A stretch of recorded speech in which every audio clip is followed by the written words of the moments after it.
VR இன்ஸ்டிடியூட்டின் சார்பாக வணக்கம் பிள்ளைகள்.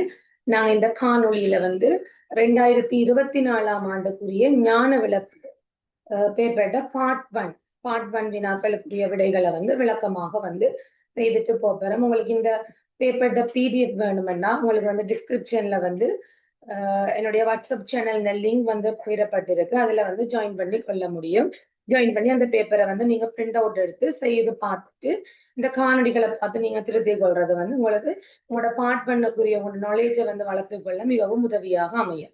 அதே மாதிரி பிள்ளையர் VR இன்ஸ்டிடியூட் திங்கள், செவ்வாய், புதன் மற்றும் வெள்ளிக்கிழமைகள்ல காலை 5 மணி தொடக்கம் 6 மணி மட்டும் கிரேட் 4-5 ஸ்காலர்ஷிப் கிளாஸஸ் நடைபெறுது. அதுக்கு நீங்க ஜாயின் பண்ணி கொள்ள விருப்பம்னா அந்த டிஸ்கிரிப்ஷன்ல இருக்கிற லிங்கை டச் பண்ணி. சரி, ஓகே. அந்த வகையில நாங்க இந்த பேப்பருக்குரிய முதலாவது கேள்வியில இருந்து பார்த்துட்டு போவோம்.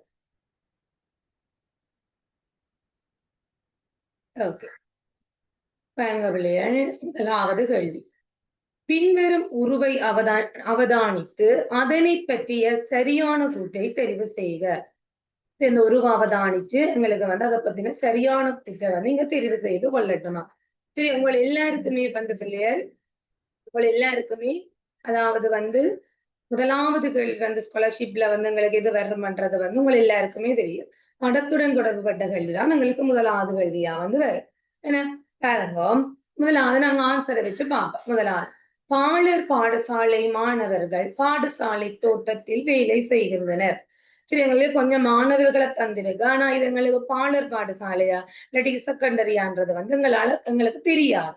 சோ நாங்க திட்டவட்டமா இந்த முதலாவது விட சரி என்று கொடுக்க இயலாது. சரியா? அப்ப நாங்க முதலாவது விட வராது இல்லையா. அதே மாதிரி பாருங்க, இரண்டாவது விடை, ஆண் மாணவர்களின் எண்ணிக்கையை விட பெண் மாணவர்களின் எண்ணிக்கை அதிகம். அப்ப நாங்க முதல்ல இங்க நிக்கிற பாய்ஸ் எண்ணுவோம் எத்தனை என்று. சரிதான பிள்ளை? இங்க 1 2 3 4 5 6. சரி, எங்களுக்கு பாய்ஸ் 6 பேர் இருக்கிறோம். அதே மாதிரி கேர்ள்ஸ் எண்ணிக்கையை கவுண்ட் பண்ணுவோம். சரியா? கேர்ள்ஸ் எண்ணிக்கை, கேர்ள்ஸ் எத்தனை பேருன்றத பார்ப்போம். 1 2 3 4 5 6 7. கேர்ள்ஸ் எங்களுக்கு 7. அப்ப இதுல எங்களுக்கு தரப்பட்டது பாருங்க என்னண்டா, இங்க ஆண் மாணவர்களின் எண்ணிக்கையை விட பெண் மாணவர்களின் எண்ணிக்கை அதிகம். தான பிள்ளைகள்? ஆண் மாணவர்கள் பாருங்க 6, பெண் மாணவர்கள் 7. ஆணை விட எங்களுக்கு பெண் அதிகம். எங்களுக்கு இரண்டாவது ஆன்சர். சரியா? மூன்றாவது சொல்லியிருக்கணும், 3 ஆண் மாணவர்கள் தொப்பி அணிந்துள்ளனர். இங்க பாத்தீங்களா, ஒரே ஒரு மாணவன் தான் இதுல தொப்பி அணிஞ்சு இருக்கிற. ஏன்னா எங்களுக்கு இந்த மூன்றாவது கூற்றம் வரா. சோ முதலாவதுக்கு எங்களுக்கு இரண்டாவது விடை. சரிதானே? அதே மாதிரி இரண்டாவது கேள்வி. கீழே உள்ள தாவர இலைகளின் உருவங்களை அவற்றின் வடிவத்துக்கும் பருமனுக்கும் ஏற்ப குவியல்களாக வேறுபடுத்தினால் கிடைக்கும் குவியல்களின் எண்ணிக்கை. சரி, இதுல இருக்கிற தாவர இலைகளை அவற்றின் வடிவத்துக்கும் பருமனுக்கும் ஏற்ப குவியல்களாக வேறுபடுத்தட்டுமா. சரி, அப்ப நான் வடிவத்துக்கும் பருமனுக்கும் ஏற்ற மாதிரி இங்க நான் வேறுபடுத்தி நம்ம வடிவத்தை வச்சு பார்த்தோம்னா, இவங்க பிள்ளைய இவர் இந்த இலை, அதே மாதிரி இங்க காட்டப்பட்ட இலை, இந்த இலை, இவ்வளவும் நாங்கள் ஒரு குரூப்புக்குள்ள வடிவத்தை வச்சு உள்ளடக்கலாம். அதே மாதிரி பாருங்க பிள்ளைகள், நான் என்ன செய்யறேன், இந்த இலையையும் ஒரு குரூப்புக்குள்ள போடலாம். அதே மாதிரி எங்களுக்கு பாருங்க, இவரையும் ஒரு குரூப்புக்கு போடலாம். சரி, இவரை தனி ஒரு குரூப்புக்கு போடும். என்ன பாருங்க, நாங்கள் எத்தனை குழுக்கள், நான் எத்தனை நிறங்கள் யூஸ் பண்ணி இருக்கிறேன், red colour, blue colour, pink colour, மற்ற இவர் தனிங்க. என்ன, அப்ப மொத்தமா எங்களுக்கு 4 கூட்டங்களாக வகைப்படுத்தலாம். சரி, அப்ப எங்களுக்கு வடிவத்துக்கும் பருமனுக்கும் ஏற்ப 4 கூட்டங்களாக வகைப்படுத்தலாம். அப்ப எங்களுக்கு ஆன்சர் 2. சரியோ? அதே மாதிரி பிள்ளைகள் நாங்க மூன்றாவது கேள்வி பார்ப்போம். சரியோ? தரப்படும் உருக்கோளத்தில் அடுத்து வரும் உருவை தெரிவு செய்க. சரியா? தரப்படும் உருக்கோளத்துல அடுத்து வரும் உருவை தெரிவு செய்க. சரி, அப்ப நான் பார்த்தோம் வேண்டாம்.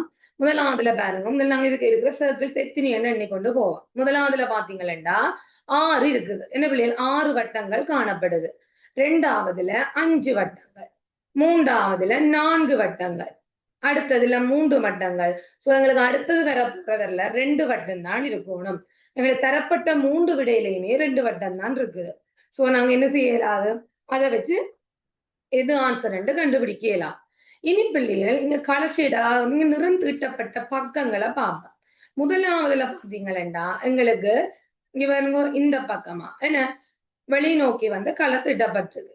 இந்த உருவில வந்து அதுக்கு எதிர்ப்புறமா திட்டப்பட்டிருக்கு. இங்க பாத்தீங்கன்னா எதிர்ப்புறம், இங்க பாத்தீங்கன்னா இங்காளி பக்கம். அப்ப இனி அடுத்த 2 வட்டமும் வந்து எங்களுக்கு இந்த திசையை நோக்கி தான் திட்டப்பட்டிருக்கணும். அப்படி பார்த்தா முதலாவது பாருங்க உங்களுக்கு இங்க நோக்கி திட்டப்பட்டிருக்கு. அப்ப முதலாவது விட வரா. சரி, 2வது பாருங்க 2 வட்டம் இருக்குது. அதே நேரம் பாருங்க இந்த திசையை நோக்கித்தான் திட்டப்பட்டிருக்கு. அப்ப 2வது விட. 3வது வராது. ஏன்னா இந்த திசை வந்து மாறிட்டு. சரியா? அப்ப 3வதுக்கு 2வது விடவில்லை. அதே மாதிரி 4வது கேள்வி அவதானிச்சு கொள்ளுங்க.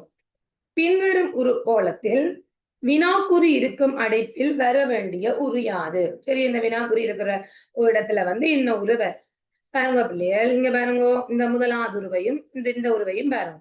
சரி, அப்படியே நாங்க என்ன செய்யறோம், இங்க பாருங்க இதுல ஷேட் பண்ணி இருக்குது. அதே மாதிரி இந்த உருவில இங்க பாருங்க இதுல நிலச்சி இருக்குது. சோ இந்த ரெண்டும் சேர்ந்து பாருங்க பிள்ளைகள் இதுல வந்துருக்கு. என்ன இந்த ரெண்டும் சேர்த்து வந்து இங்க இதுல வந்துருக்கு. அதே மாதிரி இங்க பாத்தீங்கன்னா இங்க இந்த 2லயும் வந்து என்ன செய்யுது, நிலச்சப்பட்டு இருக்குது. அதே மாதிரி இங்க இந்த 2லயும் வந்து என்ன செஞ்சிருக்கு, நிலச்சப்பட்டிருக்கு. அதே மாதிரி இங்கேயும் பாத்தீங்கன்னா எங்களுக்கு இங்கேயும் நிலச்சி வந்திருக்கு. அதே மாதிரி இங்கேயும் நிலச்சி வந்திருக்கு. சரி, இல்லாட்டி ஒன்றுக்கு மேல ஒன்று வைக்கிறேன்னு யோசிக்கலாம். இதுல பாத்தீங்கன்னா இந்த ஒரு விலை இந்த 3க்கும் நிறந்திட்டப்பட்டிருக்கு. அப்ப கட்டாயம் எங்களுக்கு விடையில இந்த 3க்கும் நிறந்திட்டப்பட்டிருக்கணும் முதலா. இதுல பாத்தீங்கன்னா இந்த 3க்கும் நிறந்திட்டப்படையில இங்க தீட்டப்பட்டிருக்கு. இங்க பாருங்கோ இவர்ல நிறந்துட்டேல. அப்ப இந்த ஆன்சர் வரா. 2வதுல பாருங்க முதலாவதுல இருக்கிற இந்த 3ம் இங்க நிறந்திட்டப்பட்டிருக்கு. அதே மாதிரி இதுல இருக்கிற இங்க பாருங்க இந்த பகுதிக்கும் இங்க 2வது விடைய பார்த்தா இதுலயும் நிறந்திட்டப்பட்டிருக்கு. சரி, அப்ப எங்களுக்கு 4லயும் நிறந்திட்டப்பட்டிருக்கிறதால எங்களுக்கு 2வது விடை. சரிதான பிள்ளைகள்? அப்ப எங்களுக்கு 4வதுக்கு வந்து 2வது ஆன்சர்.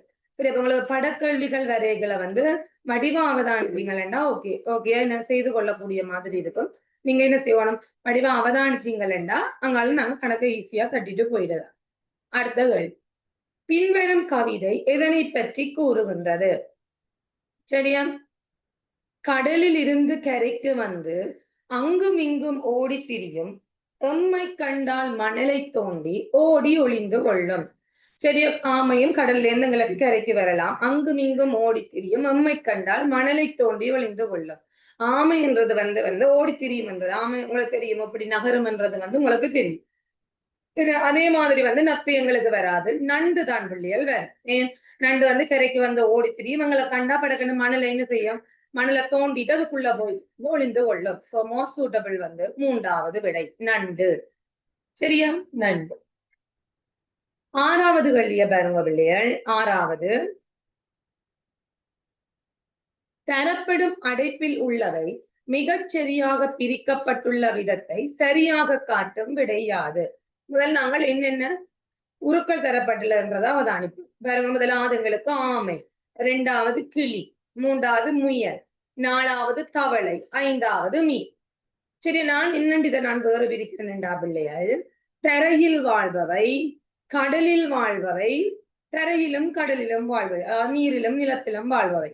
சரியா? நிலத்தில் வாழ்பவை, நீரில் வாழ்பவை, நிலத்திலும் நீரிலும் வாழ்பவை. சரி, அப்ப எங்களுக்கு பாருங்க நீரில வாழ்றதுண்டா எங்களுக்கு இவர் மட்டும்தான் நீரில வாழுவேன்.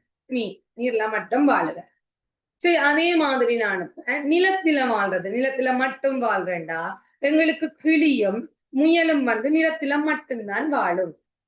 சரி, அதே நேரம் நீரிலும் நிலத்திலும் வாழ்றதுண்டா பிள்ளைகள் எங்களுக்கு ஆமையும் தவளையும் ஈருடக வாளிகள். என்ன ஈருடக வாளிகள் என்ன உங்களுக்கு என்னன்னு தெரியும். நீர்லையும் வாழும், நிலத்திலையும் வாழும். சரியா? அப்ப நான் இப்போ இப்படி வேறு பிரிச்சுக்கிறேன். இதுல உங்களுக்கு எல்லாருக்குமே தெரியும். இதை வந்து தொடைக்கல்வி என்று சொல்றது. என்ன இல்லையா? இதுல வந்து 2 வட்டமும் பெற்ற இடம் தான் நீரிலும் நிலத்திலும் வாழ்றது. அப்ப 2 வட்டமும் இடைவெற்ற பகுதி என்றா அப்ப இந்த 2 வட்டங்கள் என்ன இங்க இடவற்ற பகுதி வந்து இந்த பகுதி. இந்த பகுதியில தான் நீரிலும் நிலத்திலும் வாழ்ற உயிரினங்கள் வர வேண்டும்.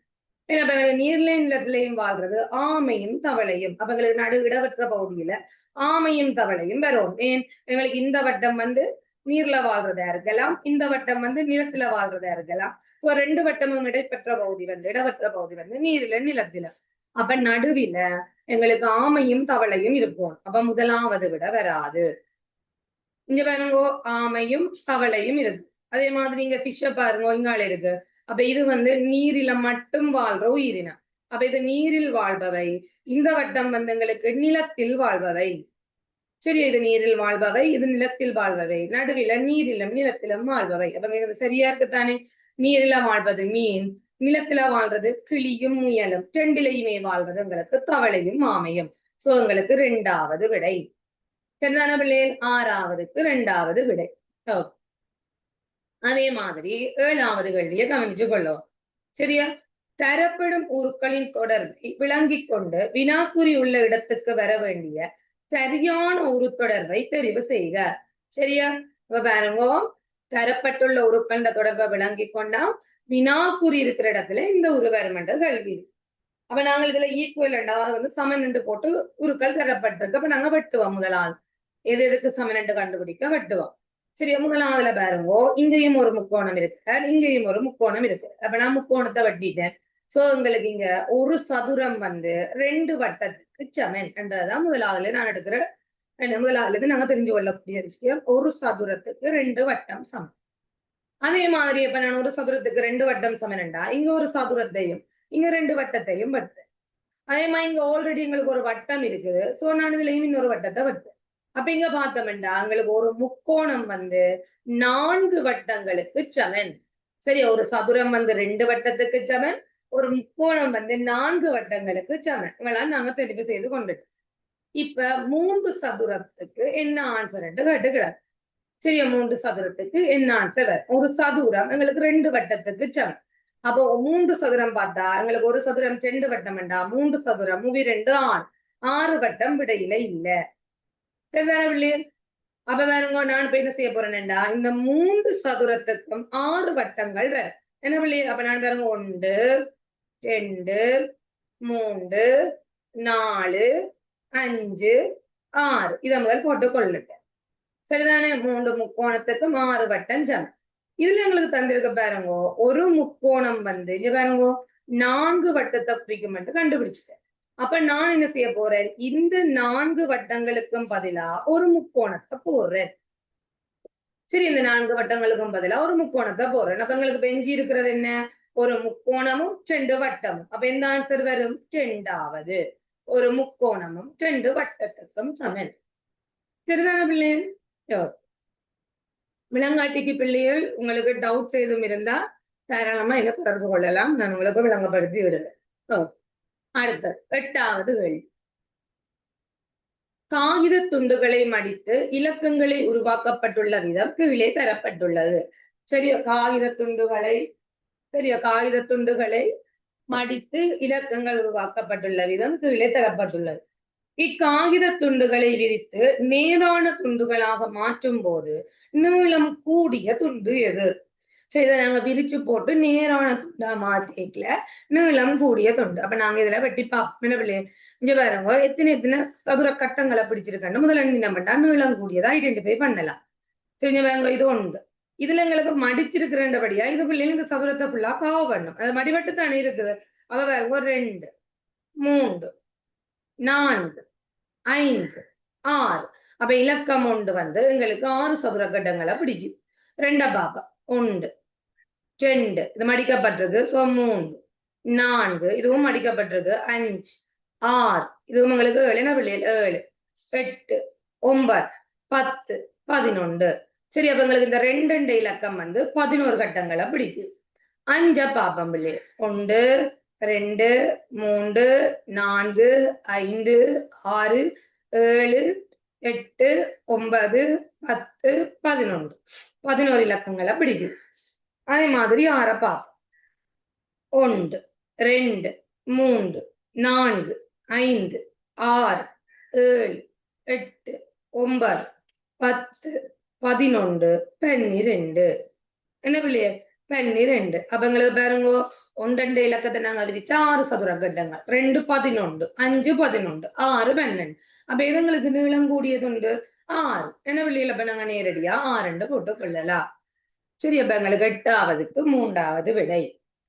ஓகே, இனி 9வது கேள்வி. சரி, 9வது கேள்வி வடிவாவதானிச்சு செய்யணும். என்ன பிள்ளைய? பாருங்க, இது என்னண்டு பாருங்க. எங்களுக்கு முதலாவது ஒண்ணு நிலட்டி போட்டு இந்த முதலாவது உருவம் 18ஆம், 2வது உருவம் 20ஆம், 3வது உருவத்துக்கு என்ன ஆன்சர் கேட்டுக்கிட. சரி, நான் என்னது கண்டுபிடிக்கிறேன்டா பிள்ளை இங்க பாருங்கோ. முதலாவது நிலற்றப்படாதது எத்தனை இருக்குதுன்னு பார்க்கணும். நிலற்றப்படாதது பாத்தீங்களா 6 இருக்கு. நிலற்றப்பட்டது பாருங்கோ 3 இருக்கு. அப்ப நான் நிலற்றப்படாதத நிலற்றப்பட்டதால பெருக்கிறேன். சரியோ, 6 3 18 பாருங்க, 18 ஆன்சர் வந்துச்சு. இங்க நிலற்றப்பட்டிருக்கிறது பாருங்க 1 2 3 4 5. 5 நிலற்றப்பட்டிருக்கு பாருங்க. நிலற்றப்படாம இருக்கிறது 4. என்ன பிள்ளை? அப்ப பாருங்க 5 4 20 ஆன்சர் வந்துச்சு. சரி, அதே மாதிரி பாருங்க இங்க நிலற்றப்பட்டிருக்கிறத பார்ப்போம். 1 2 3 4 5 6 7. 7 நிலற்றப்பட்டிருக்கு. நிலற்றப்படாத பார்த்தா 1 2. என்ன பிள்ளைகள படாங்க 7 2 அளவு இருக்குன்னா 7 2 14. சோ உங்களுக்கு ஆன்சர் வந்து 9வதுக்கு 2வது. சரியோ, 14. சரி, இதை வந்து இப்படித்தான் நாங்க செக் பண்ணோம். இப்படித்தான் இந்த கல்வி செய்ய வேணும். சரி, அதே மாதிரி 10வது கல்விய பாப்பம் பிள்ளைய. சரியா,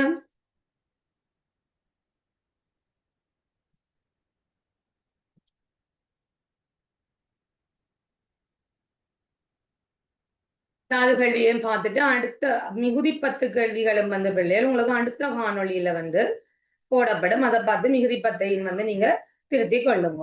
சரிதானே? ஓகே, பாருங்க 10வது கல்வி. 3 இலக்க அட்டைகள் 3லிருந்து சில இலக்கங்கள் உள்ள பகுதிகள் வெட்டி எடுக்கப்பட்டுள்ளன. சரி, 3 இலக்கத்துல வந்து கொஞ்சம் வெட்டி எடுக்கப்பட்டிருக்குதா. 3 இலக்க அட்டைகளின் எண்களை கூட்டினால் அதன் மொத்த கூட்டுத்தொகை 782 ஆக இருக்கும். சரி, இதுல தரப்பட்ட 3 எண்களையும் கூட்டினா எங்களுக்கு 782 வருமா. ஆனா எங்களுக்கு ஒவ்வொன்றிலையும் பாருங்க ஒவ்வொரு இலக்கம் கிளிக்கப்பட்டிருக்கு, சாரி வெட்டப்பட்டு இருக்குன்னு தந்திருக்கீங்க. வெட்டி அகற்றப்பட்டுள்ள 3 இலக்கங்களையும் கூட்டினால் வரும் மொத்த தொகை.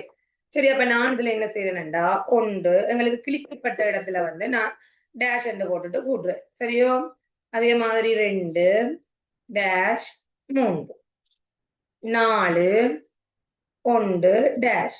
இது எங்களுக்கு கூட்டினா பிள்ளைகள் என்ன ஆன்சர் வருமா? 782. சரி, இது எங்களுக்கு கூட்டினா 782 வரும்.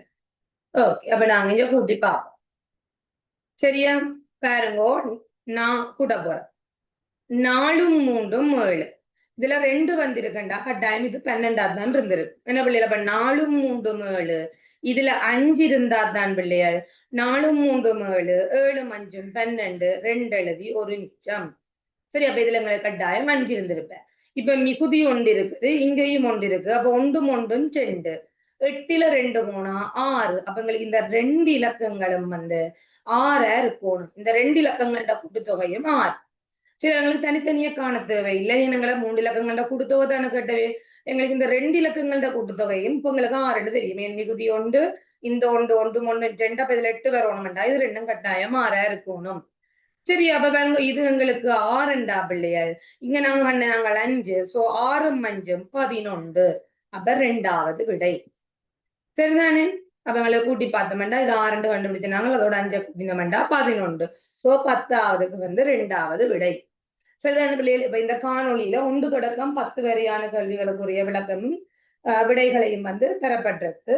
அடுத்த 10 கேள்விகளையும் வந்து நான் அடுத்த காணொளியில வந்து உங்களுக்கு பதிவேற்றம் செய்கிறேன். ஏதாவது டவுட்ஸ் இருந்தா பிள்ளையை நீங்க என்ன தொடர்பு கொள்ள முடியும். அதே மாதிரி பேப்பர் தேவைன்னாலும் நீங்க அந்த லிங்கை கிளிக் பண்ணினா இந்த வாட்ஸ்அப் சேனல்ல நீங்க ஜாயின் பண்ணி கொள்ள முடியும். அதுல என்ன கண்டாக்ட் பண்ணா நான் உங்களுக்கு இந்த பேப்பர் PDF போட்டுக் கொள்ளுவேன். நீங்கள் பகுதி 1க்குரிய உங்களோட நுண்ணறிவு திறன் அதிகரிக்கணும் என்றால் மெயினா வந்து நீங்க வந்து பேப்பர்ஸ் தான் பிள்ளைகள் நிறைய செய்து ப்ராக்டிஸ் பண்ணணும். சோ அதுலயும் வந்து நாங்க கொஞ்சம் ஹார்டான பேப்பர் ஓரளவுக்கு கொஞ்சம் கொஞ்சம் ஸ்டாண்டர்டான பேப்பர்கள் செய்தா தான் எங்களோட IQ பவரை வந்து நாங்க இம்ப்ரூவ் பண்ணிக்கொள்ள இயலும். சோ இந்த ஞான விளக்கு பேப்பர் நீங்க செய்யறது உங்களுக்கு எவ்வளவோ பெனிஃபிட். ஓகே, தேங்க்யூ பிள்ளைகள்.